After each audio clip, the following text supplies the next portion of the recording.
Hello friends, welcome to our YouTube channel. In this video I'm going to show you how you can use your mobile data always online feature in your mobile settings. Before watching this video, if you have not subscribed to our YouTube channel, then subscribe to it and like our video. So let's start friends. First you have to open settings of your phone.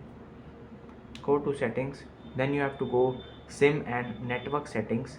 Click on intelligent network optimization, and friends here you can just click on this.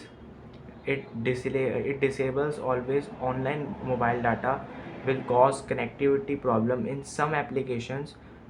Please use the manual refresh feature in applications to update online data. Just click on OK and press. You have to enable this, and now your mobile data always on, and it uses more power consumption on some of your mobile networks. I hope you like this video. If you like this video, then subscribe to our YouTube channel for more helpful tips and tricks videos. See you next time.